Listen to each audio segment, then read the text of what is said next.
to have a guitar cut, you needed to be able to copy a pattern over here. And what Eric did was build this extraordinary duplicarver in which you would go over the pattern and it would cut the thing on the other side. So all the early ones. And then the CNC machinery came out and they didn't hold enough information in the computers and you would have to reload the thing 2 or 3 times, so we still kept using the duplicarver.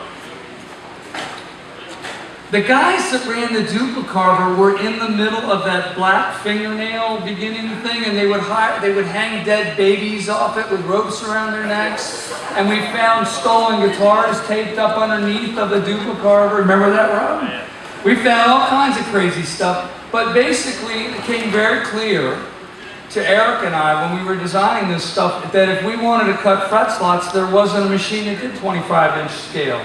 When we wanted to make a duplicarver, they didn't make one that was good enough to get the bodies right. If we wanted to make a neck, they didn't have a way to carve it that would be even enough. And for us, if it wasn't the same every single time, and it was almost all hand sanding, it would have been a nightmare, right? So Eric said, well, I think I can make this machine. And he made them. Do you still have the duplicarver? You still have it. A little modified. For what? Other people's guitars? What? For making cabinets. So you still have it so that it does the same thing. The problem was that nobody made a good 10,000 RPM bearing. And as you remember, Rob, we were changing bearings in that thing all the time. So there is a story. We bought 3 helical cutters to cut the bodies out. They were all made out of carbide, they were helical, and we had them all encased in this wax. And we opened the first one up and we started to use it, and the bodies cut out good, and the necks cut out good, and all the jigs worked. And we used that helical cutter for what, 6 months, right? Pulled the second one out, it didn't work. Pulled the third one out, it didn't work. We stopped. I had no idea that somebody could ship you a good one and 2 bad ones and have them all look the same. I mean, we learned so many lessons. I mean, remember the humidifier that tripped on the necks? And we could just tell story after story after story after story. So Eric, what story does stick out in your head about making that machinery? Do you think we were absolutely out of our minds? What did you think? Well, I didn't think there's a microphone. Well, there is a little story that goes on behind the duplicarver in that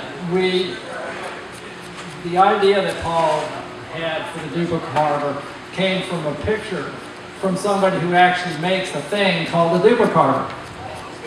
And when we were talking about it,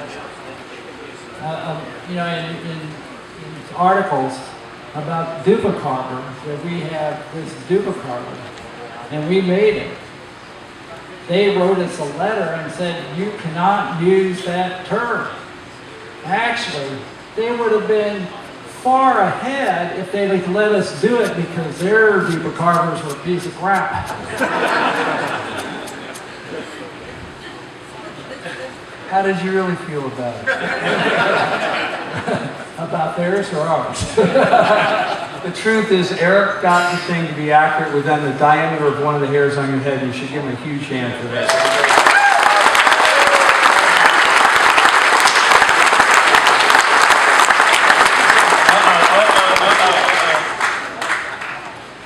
Paul decided that we should go over to Japan. That's true. And we should find out how in the world they do necks. And we looked and we looked, and at no time did we ever find out how it was that they blended in the heel into the neck and then the neck into the headstock. Somehow this was done away. And so on the way back from the flight, I suggested this idea for a neck carver.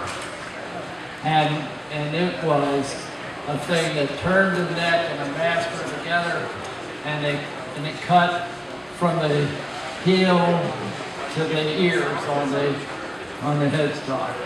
And it would do them all in just a few minutes. And when it was done, all they had to do was sand it with some 150 grit, and it was effectively done. I could never sell that thing afterwards. make furniture with it. Thank you, Eric. Very appreciated.